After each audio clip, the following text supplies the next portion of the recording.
বন্ধুরা এখনো যারা আমার চ্যানেলটি সাবস্ক্রাইব করেনি তারা এখানে যে বেল আইকনে টিপ দিয়ে সাবস্ক্রাইবটা করে নেবেন প্লিজ।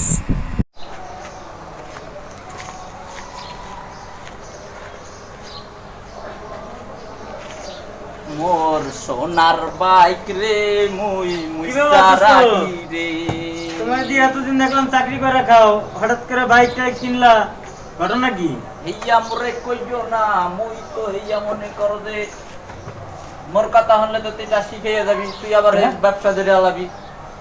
কারণ হচ্ছে মোর মনে করো মুই যে বিয়া করছি, মোর শ্বশুর মশাই তে তুই যে বিয়া করলি হেও মা করে দাওয়াতটা দিলি না। আগে মোর কাহিনীটা হন, হেইয়া মুই কই বাজিয়া কই হেলে তুই বুঝবি। মনে করো যে মোর শ্বশুর মশাই হঠাৎ করে একটা স্বপ্নে দেখে হ্যাঁ ব্যবসা করবে, যে ভালো কথা ব্যবসা করবে। And মনে করো যে ব্যবসা করতে গেছে স্বপ্নে দেখে করোনা ভাইরাসের ব্যবসা করতে, করোনা ভাইরাসে হঠাৎ করে করোনা ভাইরাসের ব্যবসা করতেছে। ব্যবসা করতে করতে হ্যাঁ তো রাতারাতি বড় লোক হয়ে গেছে, মাথা নষ্ট হয়ে এত টাকা করতে পাইলো। সবাই যাচাই করে দেয় হ্যাঁ করোনা ভাইরাসের ব্যবসা করে। পরে তো মনে করছে হ্যাঁ দেয় দেয় আরো 5 জন নেমে গেছে। পরে মোর শ্বশুর মশাই তো রাতারাতি বড় লোক হয়ে গেছে, হ্যাঁ মোর একটা বাইক গিফট করে দিয়েছে। কইছে যে তুই এটা চালা, তোর লাগলে মুই 2-4টা প্রাইভেট তোর গিফট করি, সমস্যা নাই। এখন মুই অনেক বড় লোক, হ্যাঁ বাড়ি গেলে টাকা পয়সা অনেক কিছু আছে।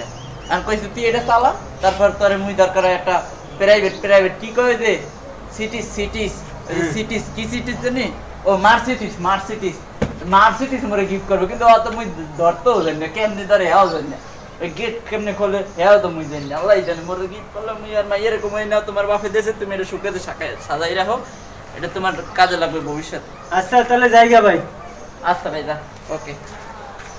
ও মোর সোনা বন্ধু রে, মোর বাইকটা মোছা লাগবে রে। আবার বলা সন্ধ্যার সময় কি করলো রে।